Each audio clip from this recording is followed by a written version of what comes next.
لوگ امام مالک رحمہ اللہ تعالیٰ کا واقعہ ادھورا پیش کر کے اس سے استدلال کرتے ہیں. امام مالک رحمہ اللہ تعالیٰ کی مجلس میں کسی نے سوال پوچھا کہ اللہ کے عرش پر ہونے کا مطلب کیا ہے. امام مالک نے فرمایا الاستواء معلوم. اللہ نے جو قرآن میں کہا کہ اللہ عرش پر مستوی ہے تو مستوی کا لغوی معنی تو پتہ ہے سب کو. والکیف مجہول, کیسے ہے اس کا کسی کو پتہ نہیں ہے.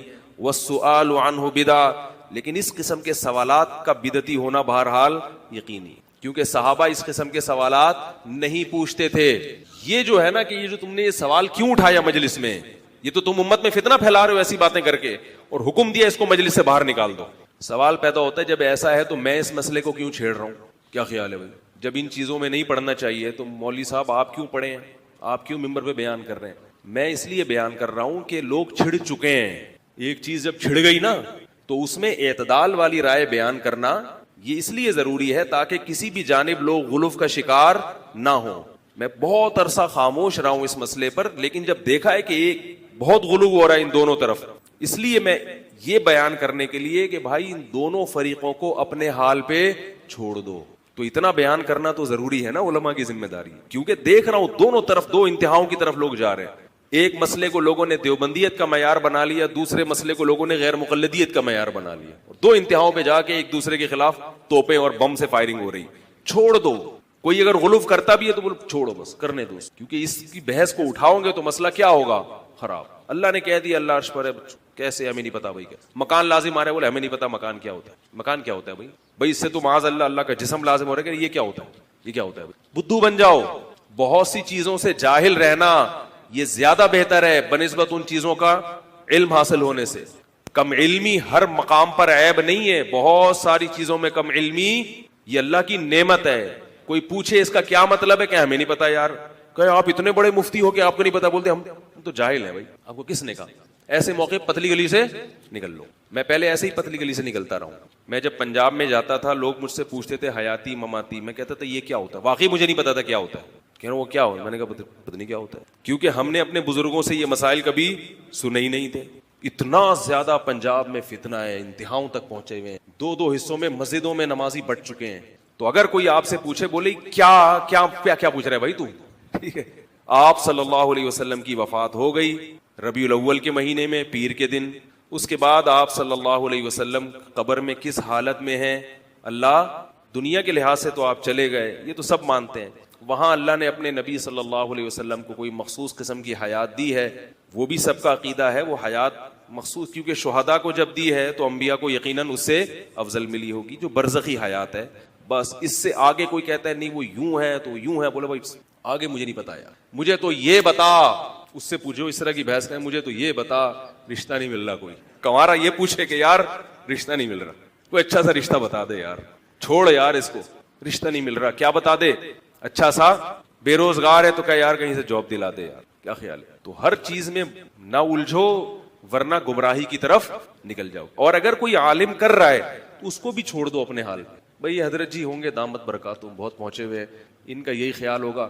وہ حضرت جی جب آپ کو بتائیں نا یہ مسئلہ تو بولے حضرت جی ٹھیک ہے آپ بہت اچھے ہیں لیکن مجھے کوئی اچھا سا رشتہ بتا دیں یار, شادی نہیں ہو رہی, جاب نہیں مل رہی, کوئی وظیفہ بتا دیں, دعا کر دیں. یہ پوچھا کرو. جو پریکٹیکل لائف سے جن چیزوں کا تعلق ہے ان چیزوں میں پڑھا کرو. باقی چیزیں علماء کے لیے چھوڑ دو کہ وہ خود الجھیں, خود کریں.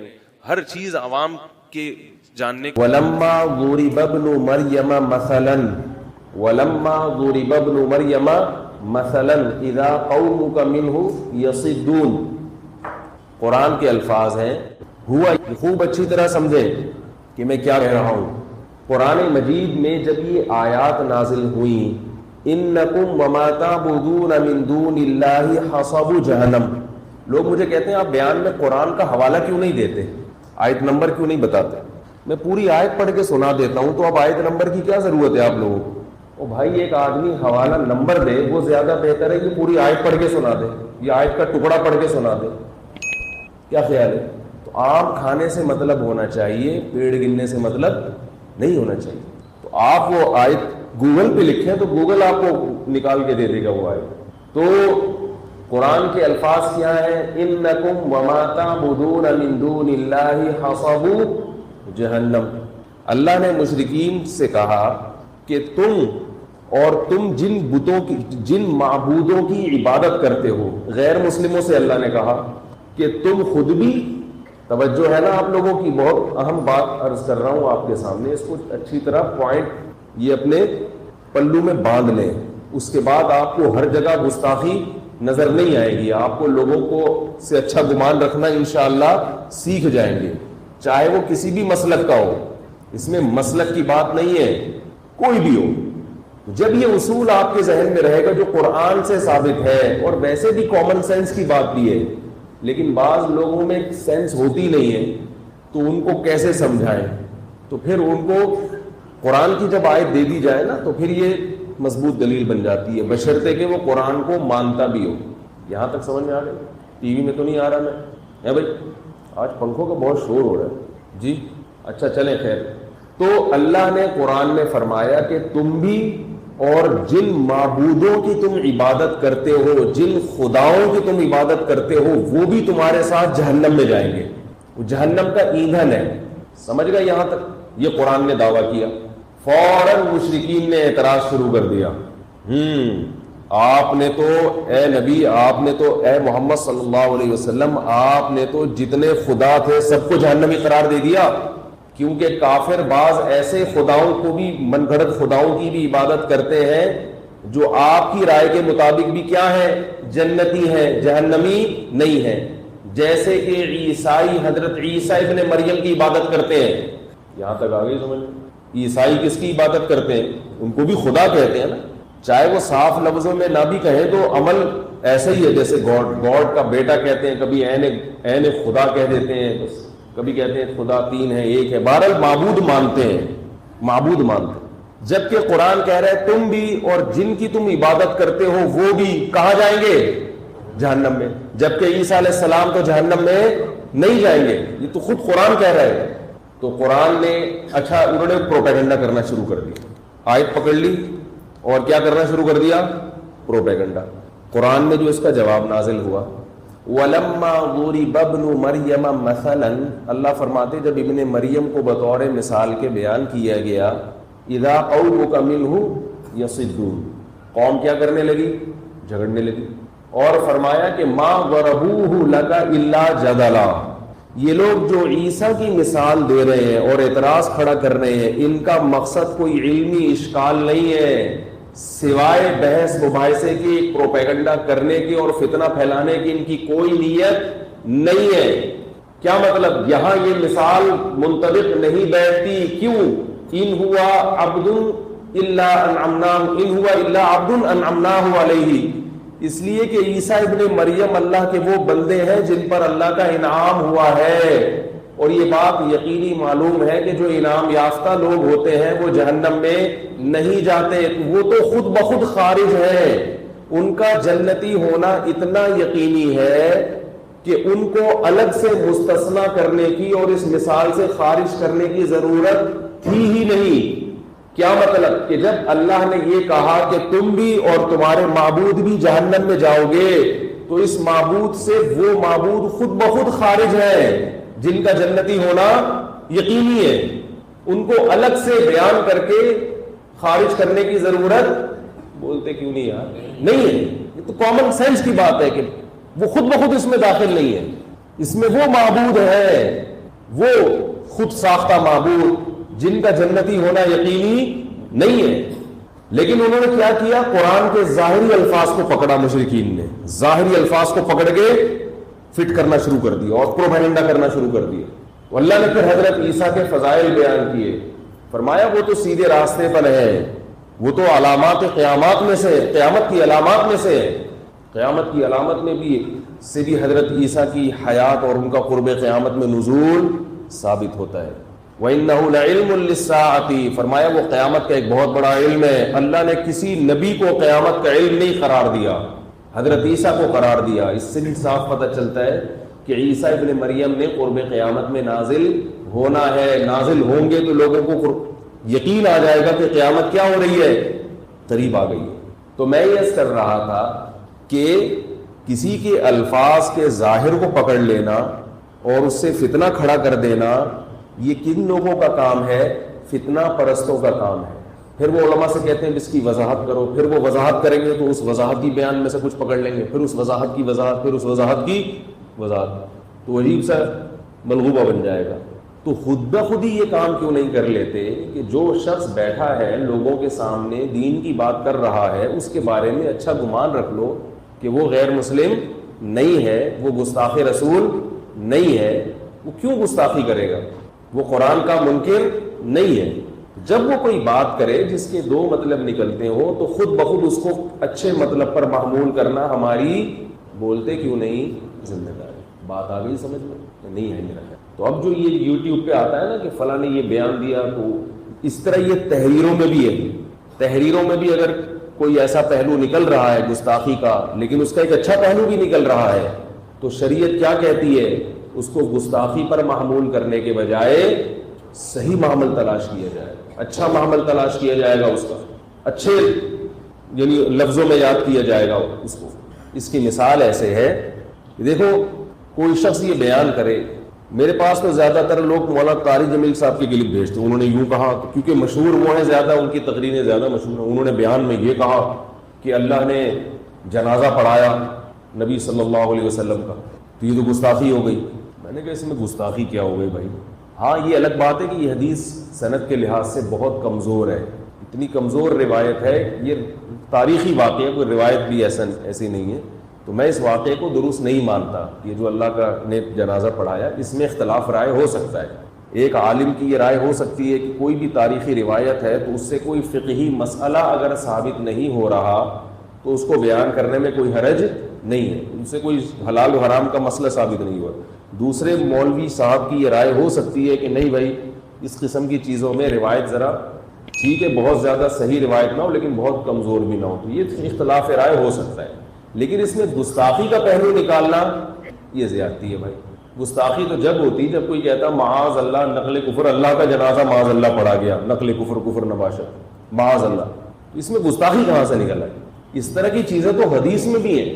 رسول اللہ صلی اللہ علیہ وسلم نے ارشاد فرمایا کہ جب کوئی بندہ کثرت سے نوافل پڑھتا ہے، نفلی عبادت کرتا ہے، صحیح حدیث ہے، تو اللہ تعالیٰ اس کے ہاتھ بن جاتے ہیں جس سے وہ پکڑتا ہے، اللہ اس کی آنکھیں بن جاتے ہیں جن سے وہ دیکھتا ہے، اللہ اس کے کان بن جاتے ہیں جن سے وہ بولتے کیوں نہیں سنتا ہے۔ اب اگر ہمارے زمانے میں کوئی مولوی صاحب ممبر پہ بیٹھ کے یہ مثال دے دے کہ تم کثرت سے عبادت کرو گے تو اللہ تمہارے ہاتھ بن جائے گا، تم کثرت سے عبادت کرو گے تو اللہ تمہاری آنکھیں بن جائے گا، کم از کم 1,85,00,000 کلپ اس کے خلاف مارکیٹ میں آئیں گے کہ گستاخ ہے، یہ اللہ کو کبھی کہہ رہے ہاتھ بن جاتا ہے، اللہ کو کبھی کہہ رہے آنکھیں بن جاتا ہے، اور آنکھیں بھی اس کی بن رہا ہے، اس سامنے والے کی، جس سامنے کوئی بھی ہو سکتا ہے۔ یہ دور چل رہا ہے، سمجھ رہے ہیں؟ یہ فتنے کا دور ہے، عمل زیرو مگر باتوں کو ایسا پکڑتے ہیں۔ تو یاد رکھو یہ لوگ دین کی خدمت نہیں کر رہے، لوگوں کو دین سے دور کر رہے ہیں، تبھی لبرل طبقہ دین سے اور دور ہو رہا ہے، علماء سے اور دور ہو رہا ہے کہ بھائی ان کا تو کچھ پتہ نہیں کب کون سی بات پکڑ لیں۔ اسی طرح یہ چپل پہ معاذ اللہ کبھی آ رہا ہے اللہ کا نام لکھا ہوا ہے، ایسی کبھی تصویر کبھی آ رہا ہے کہ وہ کیوں چپل پہ اللہ کا نام لکھے گا کوئی اللہ کے بندو؟ ذرا سی بھی کوئی دائیں بائیں لکیریں گھوم رہی ہوتی ہے نا یوں کر کے، اس کو بنا دیتے ہیں کہ چپل پہ کیا لکھا ہوا ہے، فلاں کمپنی نے چپل پہ اللہ کو، لہٰذا فلاں کمپنی کا بائیکاٹ کرو۔ کمپنیوں کا بائیکاٹ تو نہیں ہوگا، اس سے لوگ بالآخر آہستہ آہستہ علماء سے دور ہونا شروع ہو جائیں گے کہ یار ان مولویوں کو کوئی پتہ نہیں یہ کب کس چیز کو پکڑ لے۔ ایسے لوگ اسلام دشمن بھی ہو سکتے ہیں۔ اسی طرح یہ بھی میسج بہت چلتے ہیں، فلاں امریکہ کے فلاں شہر میں ایک فلم بنائی گئی ہے جس میں فلانی بزرگ کا مذاق اڑایا گیا، جس میں نبی کا مذاق اڑایا گیا۔ لوگ بغیر تصدیق کے ایسی چیزوں کو واٹس ایپ پہ آگے بھیج دیتے ہیں۔ تو بہت احتیاط کرنی چاہیے کسی پہ گستاخی کا فتویٰ لگانے سے پہلے، کسی کو دائرہ اسلام سے باہر نکالنے سے پہلے، کسی کو منکر رسول یا نبی صلی اللہ علیہ وسلم کی نبوت کا منکر بنانے سے پہلے، کسی کو جہنمی قرار دینے سے پہلے بہت زیادہ احتیاط کی ضرورت ہے۔ حتی الامکان اس کی بات کا اچھا معامل تلاش کرو۔ بھئی یہ مثالیں ہیں، یہ جو نبی نے فرمایا کہ جب کوئی بندہ کثرت سے عبادت کرتا ہے تو اللہ اس کے ہاتھ بن جاتے ہیں جن سے وہ پکڑتا ہے۔ اللہ اس کی آنکھیں بن جاتی ہیں جن سے وہ دیکھتا ہے. اس کا صحیح مطلب بھی تو ہو سکتا ہے, اور صحیح مطلب ہے. کیا مطلب؟ اس کا کوئی کام اللہ کی مرضی کے خلاف نہیں ہوتا. اب وہ اللہ سے پوچھ کے اپنے ہاتھ کو استعمال کرے گا. گویا اس نے اپنا ہاتھ اللہ کے ہاتھ میں دے دیا کہ اللہ میرا اختیار ختم اپنے ہاتھوں پہ, میرا اختیار ختم اپنی آنکھوں پہ. اب جس چیز کو تو کہے گا دیکھوں وہ میں دیکھوں گا, گویا میں تیری آنکھوں سے دیکھوں گا. لیکن اگر پکڑنا چاہو تو اسی پہ کہ اللہ کی آنکھ, اللہ کو یہ کیوں کہہ دیا کہ اس کی آنکھ بھی ہوتی ہے بھائی, اللہ کو یہ کیوں کہہ دیا کہ اس کے ہاتھ بھی ہوتے ہیں. کیا خیال ہے؟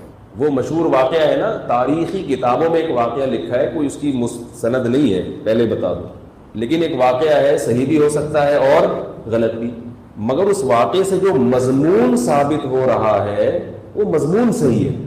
اس لیے میں وہ واقعہ بیان کر دیتا ہوں بھئی چلو اس سے سبق جو مل رہا ہے وہ سبق بہرحال صحیح مل رہا ہے, وہ قرآن و سنت سے ثابت ہے.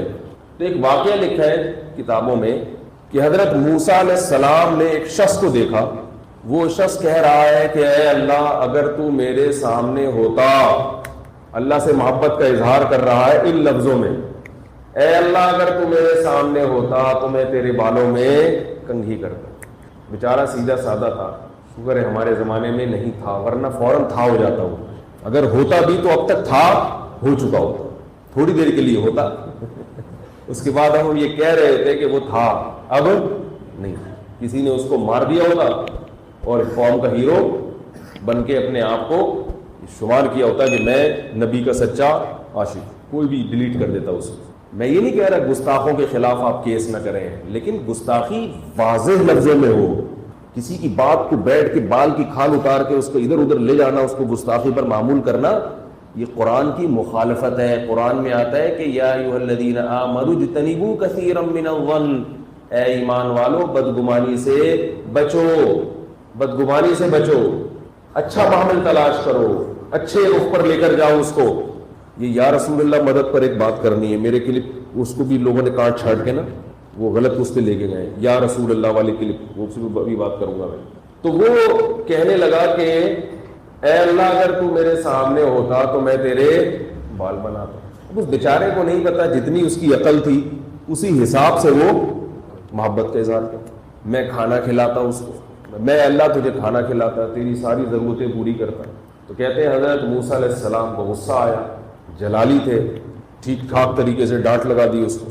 تو اللہ تعالیٰ نے حضرت موسیٰ علیہ السلام سے فرمایا, جس کو مولانا رومی نے ان اشعار میں پیش کیا ہے, تو برائے وصل کردن آمدی, تو برائے وصل کردن آمدی, نے برائے فصل کردن آمدی. اے موسیٰ تو لوگوں کو اللہ سے جوڑنے کے لیے آیا ہے, اللہ سے توڑنے کے لیے نہیں آیا.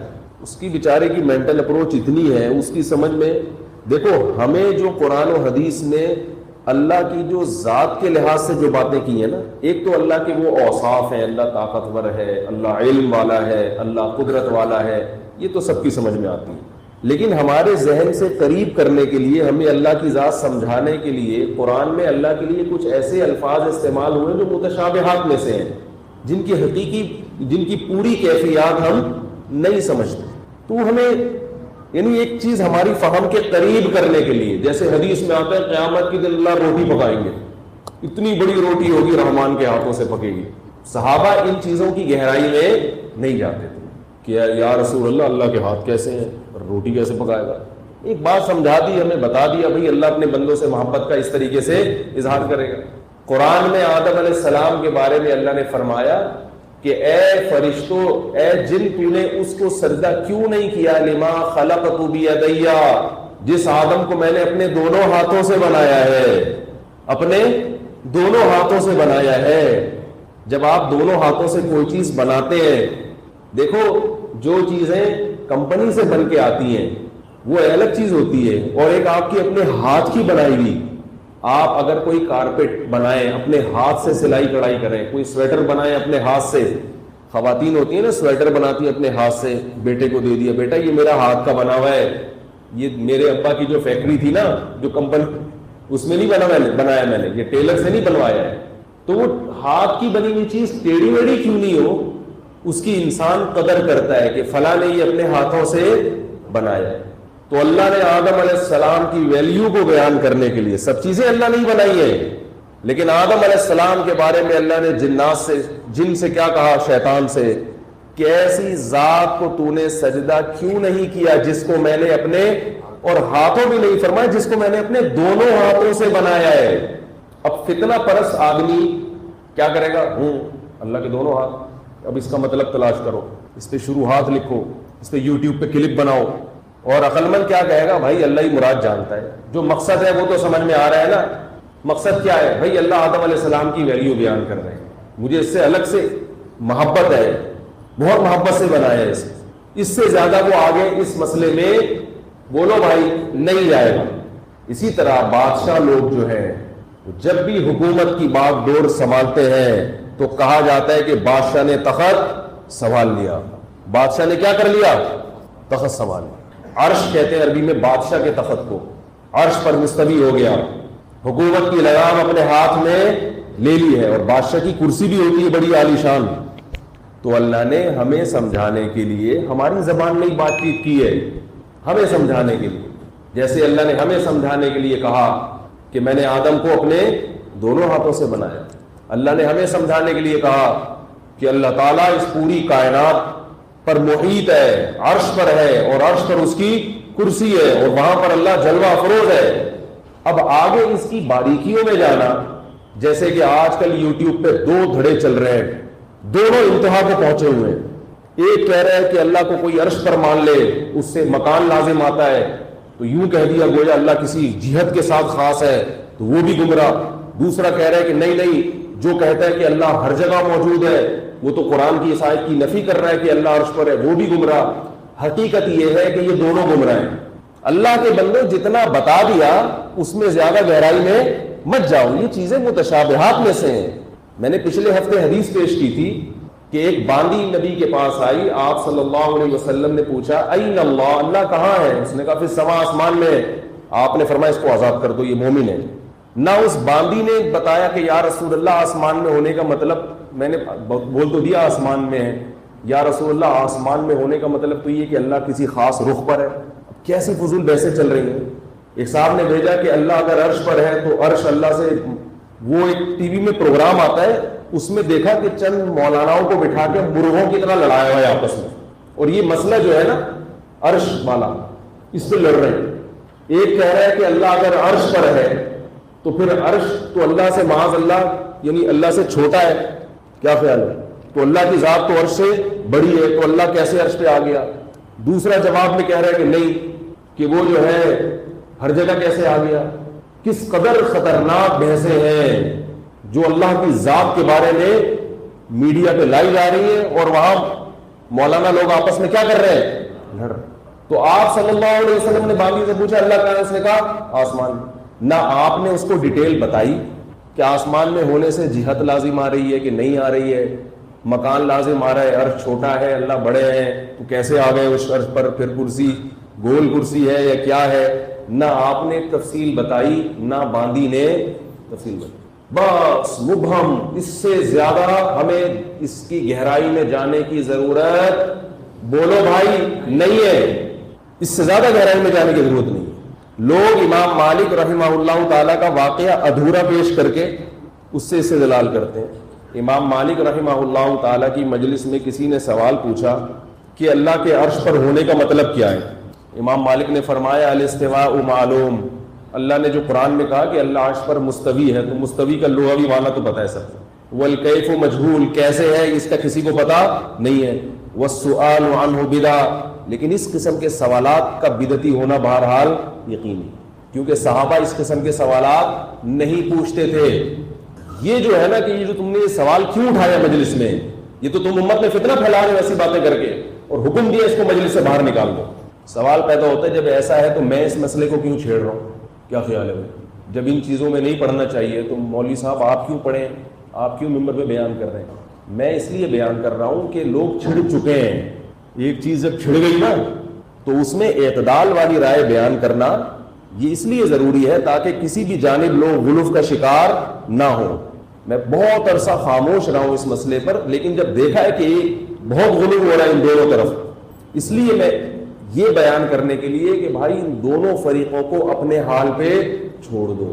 تو اتنا بیان کرنا تو ضروری ہے نا علماء کی ذمہ داری, کیونکہ دیکھ رہا ہوں دونوں طرف دو انتہاؤں کی طرف لوگ جا رہے ہیں. ایک مسئلے کو لوگوں نے دیوبندیت کا معیار بنا لیا, دوسرے مسئلے کو لوگوں نے غیر مقلدیت کا معیار بنا لیا.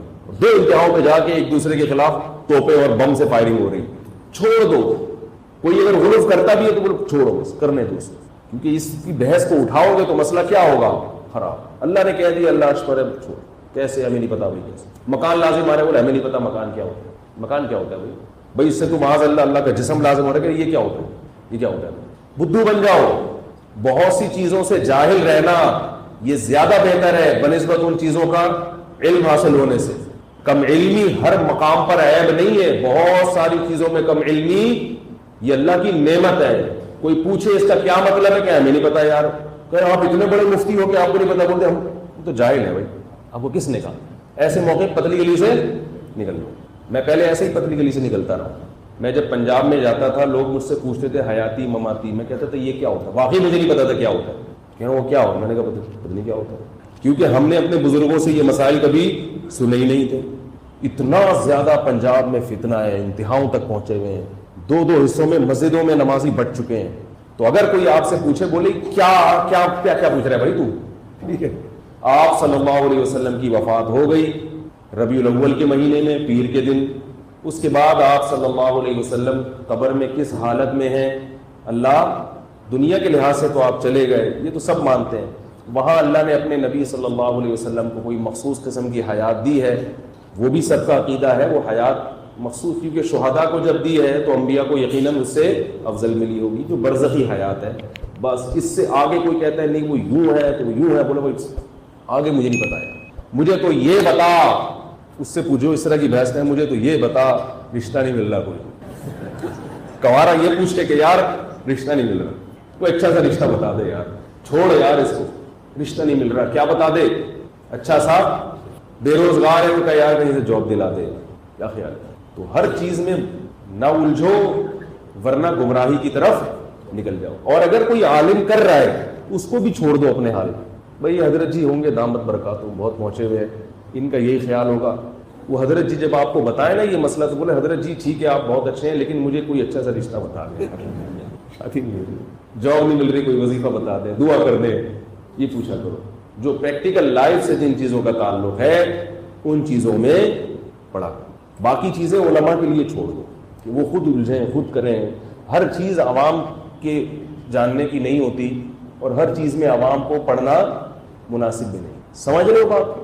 تو میں یہ عرض کر رہا تھا کہ دیکھو رسول اللہ صلی اللہ علیہ وسلم نے حدیث میں کتنی پیاری پیاری حدیثیں ہیں کہ اللہ تعالیٰ اپنے ہاتھوں سے روٹی بنائے. ایک روایت میں آتا ہے, حدیث میں آتا ہے کہ اللہ تعالیٰ کے دو ہاتھ ہیں اور دونوں دائیں ہیں, اللہ کا بایاں ہاتھ کوئی نہیں. کیا مطلب, دائیں ہاتھ میں برکت ہوتی ہے تو اللہ کے دونوں ہاتھ دائیں ہیں. اب طبیعت میں اگر فتنہ نہیں ہے تو یہ حدیث سن کے بڑا مزہ آئے گا, اور اگر طبیعت میں فتنہ ہے شیطان تو بیٹھا رہے گا یار اس کا کیا مطلب ہے, دو ہاتھ بھائی, اور وہ بھی سیدھے. یار ایک طرف یہ والا جب سیدھا ہو گیا تو یہ والا سیدھا کیسے ہو گیا, بیٹھے رہو پاگل ہو جاؤ, تھوڑے دن میں ڈپریشن کی گولیاں کھاؤ. اور اس طرح کی بہت ساری روایت حدیث میں آتا ہے کہ اللہ تعالیٰ رات کے آخری حصے میں آسمان دنیا پر آ جاتے ہیں اور کہتے ہیں هل من مستغفر اغفر له, کوئی ہے مجھ سے گناہوں کی مغفرت طلب کرنے والا, کوئی ہے جس نے دن میں گناہ کیا ہو اور اب رات کے آخری حصے میں مجھ سے معافی مانگ رہا ہو, تو میں اس کے قریب آ گیا ہوں. میں پہلے عرش پر تھا, اب میں کہاں آ گیا ہوں, عرش سے نیچے آ گیا ہوں, نیچے آ گیا ہوں تاکہ اپنے بندوں کی آواز کو سنوں. سمجھدار لوگ اس حدیث کو غنیمت سمجھتے ہیں کہ ہمارا رب پہلے بھی ہم سے قریب تھا اور اس وقت میں اور زیادہ قریب ہو گیا. تو عقل مند لوگ اس وقت کو غنیمت جان کے رب کے سامنے کھڑے ہو جاتے ہیں. اور احمق اور بیوقوف یوٹیوب پہ سرچ کرتا ہے کہ اس حدیث کا بولو بھائی مطلب کیا ہے. غیر مقلد اہل حدیث کیا کہتے ہیں اس حدیث کی تشریح میں, اور دیوبندی کیا کہتے ہیں, اور بریلیوں کا کیا کانسیپٹ ہے, اور پھر الجھتا رہتا ہے. نہیں یار میرا حل. اب لوگ اس پہ ہے بھئی اللہ جب آسمان دنیا پر آتے ہیں تو عرش پر کیا ہوتا ہے, جب اللہ ہر جگہ موجود ہیں تو پھر وہاں کیوں آتے ہیں, تو اس کا یہ جواب ہے پھر اللہ عرش پر ہے. تو پاگلوں وہ اس کو تہجد کی توفیق بولو بھائی نہیں ملی. بھائی چھوڑو اللہ کی ذات کی گہرائی ہے، ہمیں تو جو بتایا جو بھی ہوتا ہے وہ اللہ ہی بہتر جانتا ہے. ہمیں تو یہ بتایا کہ ہمارا رب ہم سے رات کے آخری حصے میں قریب ہو جاتا ہے. پھر الٹے الٹے اعتراضات، کبھی رات کا آخری حصہ تو دنیا میں ہر جگہ چل رہا ہوتا ہے، تو اللہ امریکہ میں بھی رات کے آخری حصے میں آئے ہوئے ہوتے ہیں، تو پھر جاپان میں تو نہیں ہوتے. یہ ان لوگوں کا کام ہے جو فارغ لوگ ہیں اور جن عملی زندگی سے بولو بھائی دور ہے.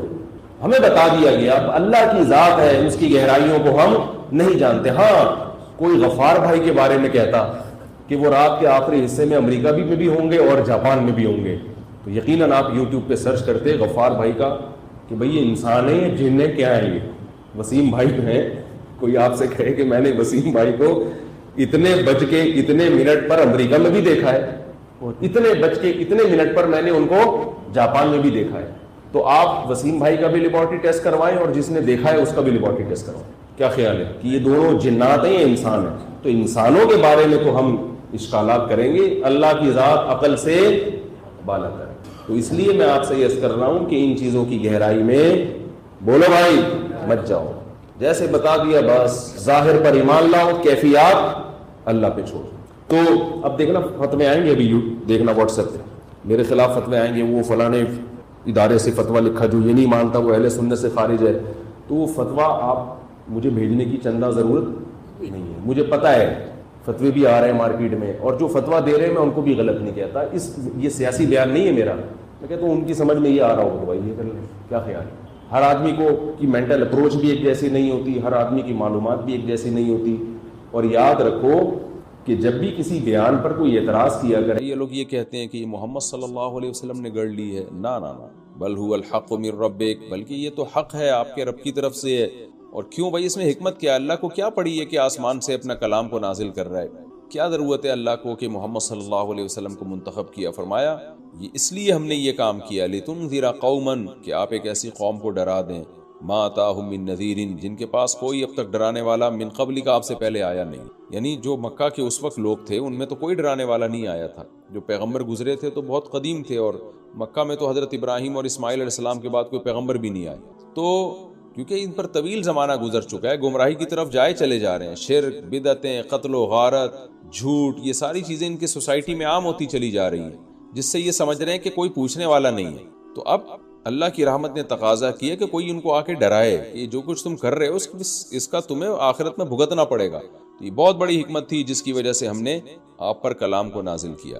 لعلہم یہتدون، شاید یہ لوگ ہدایت پا جائیں، سیدھا راستہ مل جائے ان کو. پھر آگے اللہ نے بتایا کہ اللہ وہ ذات ہے، اللہ الذی خلق السماوات والارض، کیونکہ اللہ نے نازل کیا ہے. اس کلام کو ویلیو دو. ویلیو جبھی دی جائے گی جب آپ کو یہ پتا چلے گا کہ کلام کس کا ہے. اس لیے اللہ نے اپنی تعریف کی. اللہ الذی، اللہ وہ ذات ہے، خلق السماوات والارض، جس نے آسمانوں اور زمین کو پیدا کیا، وما بینہما، اور جو کچھ آسمان اور زمین کے درمیان ہے، فی ستۃ ایام، 6 دنوں میں. اس کی تفصیل میں کئی بار بیان کر چکا ہوں، لہذا میں اس کو ریپیٹ نہیں کروں گا کہ 6 دنوں کا کیا مطلب ہے. ثم استوى علی العرش، پھر وہ عرش پر مستوی ہو گیا. متشابہات میں سے ہے، اس کی بھی میں کئی دفعہ تفصیل بتا چکا ہوں کہ ان آیتوں کو اپنے ظاہر پہ رکھا جائے گا، حقیقت اللہ کے سپرد. سورہ آل عمران میں اللہ نے فرمایا انزل علیک الکتاب، اللہ نے آپ پر کتاب کو نازل کیا. منہ آیات محکمات، ان میں بہت سی محکم آیات ہیں. محکم کا مطلب جن کے بالکل واضح ہیں. وہ اخر متشابہات، کچھ متشابہات بھی ہیں. ہر کتاب میں ہوتا ہے ایسے کچھ متشابہات ہوتی ہیں، تو متشابہات کو محکمات کو سامنے رکھ کے حل کیا جائے گا. متشابہات کی ایسی تفسیر نہیں ہوگی جو محکمات کے خلاف ہو جائے. تو کیونکہ اللہ جیسا کوئی بھی نہیں ہے، یہ محکم آیت ہے، لیس کمثلہ شیء، لہذا اب ثم استوى علی العرش کی ایسی تفسیر کی جائے گی کہ اس کی انسانوں کی مشابہت نہ ہو جائے. اب انسان جب تخت پہ جلوہ فروز ہوتے ہیں تو کیسے ہوتے ہیں؟ بادشاہ سلامت جاتے ہیں، تخت کے اوپر بیٹھتے ہیں. تخت بھی سچی مچی کا تخت ہی ہوتا ہے، لکڑی کا یا پتھر کا. تو اب ظاہر ہے یہ تفسیر نہیں کی جائے گی، تو تاکہ انسانوں سے مشابہت نہ ہو. تو کہا جائے گا اللہ کا تخت، اللہ ہی حقیقت جانتا ہے اس کی. اللہ کیسے جلوہ افروز ہوئے، اللہ ہی حقیقت جانتا ہے. اور یہ ساری باتیں اللہ ہی کے سپرد کی جائیں گی. ہم تو بس اس کے ظاہر کو ترجمہ کریں گے. حقائق یعنی اس کی جو کیفیت ہے وہ کیفیت ہم مفوض الی اللہ کریں گے، اللہ کی طرف چھوڑ. تو ثم استوى علی العرش، پھر وہ عرش پر مستوی ہوا. یعنی جو عرش ہوتا ہے، ما لکم من دونہ من ولی، تمہارے لیے کوئی بھی اس کے سوا کوئی دوست نہیں ہے، ولا شفیع، اور نہ کوئی شفاعت کرنے والا. یعنی شفاعت بھی اللہ ہی کرے گا اور دوست بھی اللہ ہی ہے. یہاں شفاعت سے مراد ہے وہ شفاعت جو قہری ہو، زبردستی کی شفاعت، کیونکہ اللہ کی پرمیشن سے شفاعت ہو سکے گی قیامت کے دن. اس کا قرآن ہی میں ذکر ہے، جس پر میں کئی بار پہلے بیان کر چکا ہوں. یعنی یہ قرآن ہی کی آیتوں کے ریفرنس سے میں اس مسئلے کو ایکسپلین کر چکا کہ وہ شفاعت جس کی اللہ شفاعت کی اجازت دے گا، جس کو اجازت دے گا اور جتنی اجازت دے گا. یعنی مخصوص لوگوں کے لیے مخصوص حد تک اور مخصوص افراد ہی کر سکتے ہیں اس شفاعت. تو یہ محدود شفاعت کی اجازت ہوگی. وہ مخصوص لوگ کون ہوں گے؟ پہلی شرط ہے کہ اہل ایمان اور اہل توحید میں سے ہوں، اسلام پر ہوں، ان کی موت اسلام پر واقع ہوئی ہو. نمبر 2، ان کے لیے لمٹ شفاعت ہوگی، وہ کتنی، وہ ہر ایک کے لیے الگ ہوگی. اور کرے گا کون؟ جو اس امت کے بڑے لوگ ہیں، پیغمبر، شہداء، علماء، صلحاء، وہ لوگ شفاعت کریں گے. اس کی نفی نہیں ہے یہاں پہ. افلا تتذکرون، تو کیا تم نصیحت حاصل کیوں نہیں کرتے؟ اچھا، جو اللہ کی طرف سے شفاعت، اللہ نے کہا نا کہ اللہ کے علاوہ کوئی شفیع نہیں ہے، تو یہاں بھی جو جن کو اللہ اجازت دے گا تو وہ بھی تو اللہ کی اجازت سے ہوں گے نا. اس لیے لا اللہ ہی سے لگانی ہے، راضی اللہ ہی کو کرنا ہے، کیونکہ وہ بھی آپ کے بارے میں پرمیشن جب لیں گے تو اللہ دے گا پرمیشن. اللہ اپنے محبوب لوگوں کے بارے میں ظاہر ہے پہلے پرمیشن دے گا. یدبر الامر من السماء الى الارض، واللہ وہ ذات ہے جو آسمان سے زمین کی طرف چیزوں کی تدبیریں کرتا ہے. آسمان سے زمین کی طرف، کیونکہ اللہ نے اپنے بارے میں بتایا میں عرش پر ہوں، تو وہاں تدبیریں کرتا ہے وہ. پھر بار بار میں بتاؤں کہ کما ہوا لائق بشانی، اس کی حقیقت میں اس کی کیفیات میں جانے کی اجازت نہیں ہے، زیادہ اس میں گھسنے کی ہمیں اجازت نہیں ہے. یہ حقائق ان کی اللہ ہی جانتا ہے. تو اس لیے فرمایا ہم بس اتنا کہ وہ تدبیریں کرتا ہے زمین کی طرف. ثم یعرج الیہ، پھر یہ سارے اعمال اسی کی طرف لوٹ کر جائیں گے. یعنی حساب و کتاب کے لیے جو جائیں گے نا لوٹ کر، کہ اس وقت تو تدبیریں ہو رہی ہیں، کس کو موت دینی ہے، کس کو زندگی دینی ہے، کس کے رزق بڑھانا ہے، کس کا رزق کم کرنا ہے. پھر یہ سارا جو حساب و کتاب کے لیے فائلیں جو بن رہی ہیں نا، یہ ساری جائیں گی قیامت کے دن اللہ کے سامنے پیش کی جائیں گی. پیش تو ہر وقت ہوتی ہیں، اللہ کو تو سب چیزوں کا علم ہے، لیکن ایک ظاہری طور پر تو وہ اس دن میں یہ کام ہوگا جس کا ایک دن 1000 سال کے برابر ہوگا ہمارے یونٹ کے مطابق، مما تعدون. لیکن یہ خوب سمجھ لیں قرآن میں دوسرے مقام پر ہے وہ 50,000 سال کے برابر ہوگا. تو علماء نے اس میں تطبیق دی ہے، حدیث سے یہ بات ثابت ہے کہ قیامت کا ایک دن کسی کے لیے 50,000 سال، کسی کے لیے 1000 سال، کسی کے لیے منٹوں کے برابر ہوگا. وہ تو جن کے جیسے جیسے اعمال ہوں گے نا، ان کو وہ دن اتنا ہی لمبا اور اسی حساب سے وہ دن ان کو چھوٹا لگ رہا ہوگا. اللہ تعالی ہم سب کو اس دن کی سختیوں سے محفوظ رکھے. فرمایا ذالک عالم الغیب والشہادہ، یہ ہے وہ اللہ جو غیب اور شہادت یعنی چھپی ہوئی چیزوں کا علم بھی جانتا ہے اور ظاہری چیزوں کا علم بھی جانتا ہے. العزیز، زبردست، غالب ہے، الرحیم، اور اپنے بندوں پر رحم کرنے والا ہے. ایسا صاحب کمال ہے کہ الذی احسن کل شیء خلقہ، وہ ذات ہے جس نے ہر چیز کو بہترین بنایا، جس چیز کو بھی پیدا کیا. آپ دیکھ لیں آج تو میڈیکل سائنس نے اور جو سائنس کے دوسرے شعبہ جاتے ہیں اتنی ترقی کی ہے، کہتے ہیں فطرت کا کوئی آلٹرنیٹ نہیں ہے. کہ فطرت نے جس چیز کو بھی جیسا بنایا نا بہترین انداز سے بنا. جانوروں کو دیکھ لیں، سمندر میں رہنے والے جانور، خشکی پہ چلنے والے جانور، ہر چیز، یعنی ہر جانور کو اگر چونچ دی ہے تو اسی کے حساب سے دی ہے، اس کا نظام ہاضمہ اسی کے حساب سے بنایا، اس کی خوراک اسی کے حساب سے رکھی. تو ہر چیز کو بہترین انداز سے پیدا کیا اس نے. وَبَدَأَ خَلْقَ الْإِنسَانِ مِنْ طِينٍ، اور انسان کی ابتدا، جو تخلیق کی ابتدا اس نے کی مٹی سے. ثُمَّ جَعَلَ نَسْلَهُ، پھر پہلی دفعہ میں تو مٹی سے بنایا آدم کو، پھر ان کی جو نسل بنائی من سلالۃ، ایک خلاصے سے. مٹی سے مختلف چیزیں کشیدی جاتی ہیں، مٹی سے پھل، گوشت، سبزیاں، یہ سب بنتی ہیں. مٹی میں جو اجزاء ہوتے ہیں نا، ان اجزاء سے آئرن نکلتا ہے اور پتہ نہیں کیا کیا چیزیں نکل کے پھل کی شکل میں جمع ہوتی ہیں. پھر وہ ماں باپ کھاتے ہیں تو اس کا خلاصہ نکلتا ہے جو اسپرم کی شکل میں جمع ہوتا ہے، پھر اس سے اولاد بنتی ہے. تو یہ ہے سلالہ. یعنی بہت عجیب اللہ کی قدرت ہے. ایک ہی مٹی ہے، کیا کیا بن رہا ہے اس سے، کتنے قسم کے کھلونے بن رہے ہیں اور زندہ کھلونے. تو یہ سلالہ ہے جو اللہ تعالیٰ نے جو ہے، یعنی ڈاکٹرز مجھے بتا رہے تھے کہ انسان کی جو اللہ نے ایسی کیلکولیشن اندر رکھی ہوئی ہے، ہم جو بھی کھاتے ہیں نا تو ہماری باڈی کو جس چیز کی ضرورت ہے، باڈی وہ معدہ ہمارا وہاں سے کھینچ لیتا ہے اس کو، اور باقی سارا فضلہ بن کے نکل آتا ہے. تو جس چیز کی وہ پوری کیلکولیشن ایک کی ہوئی ہے، اور ہر ایک کی باڈی کی کیلکولیشن دوسرے سے مختلف ہوتی ہے. تبھی آپ دیکھیں بعض لوگوں کے بال بہت گھنے خوبصورت ہوتے ہیں، حالانکہ وہ کوئی ایسی چیز نہیں کھا رہے ہوتے بالوں کو گرو کرنے والی. اور بعض لوگ پورے ملٹی وٹامن کھا رہے ہوتے ہیں اسپیشل بالوں کے لیے، پھر بھی بال ان کے جھڑ رہے ہوتے ہیں اور وہ بالوں میں خوبصورتی نہیں ہوتی. وجہ کیا ہے؟ دونوں کی باڈی میں ایک جیسے سافٹ ویئر نہیں ہے. اس کی باڈی میں، اس کی ڈی این اے میں ایک چیز ہے کہ یہ کچھ بھی کھائے گا تو اس کے بال گھنے ہوں گے، یعنی بالوں کو جو منرلز چاہیے وہ باڈی کشید لے گی، کھینچ لے گی. اور دوسرے میں ہو سکتا ہے کہ ہڈیاں اس کی مضبوط ہوں، تو وہ کچھ بھی کھائے گا اس کی باڈی سے جو ہے نا خوراک سے کیلشیم کو اس کی باڈی کھینچ لے گی اور ہڈیوں میں لگا دے گی جا. تو ہر ایک کا الگ ہے، اللہ نے رکھا ہے. تو اتنا زبردست نظام بنا دیا کہ انسانوں کا الگ، جانوروں کا الگ اور پودوں کا الگ، ہر پودے کا دوسرے سے الگ، اور سب میں سافٹ ویئر انسٹال کر دیے. اب سب کو ایک جیسی کھاد، مٹی، پانی مل رہا ہے، لیکن رزلٹ سب کا بالکل ایک الگ آ رہا ہے. تو انسان کا بھی ایسا ہی ہے کہ کیا کچھ ماں باپ کھا رہے ہیں، لیکن اسپم بن رہے ہیں وہ ایک بالکل ہی ایک الگ پروسیس ہے.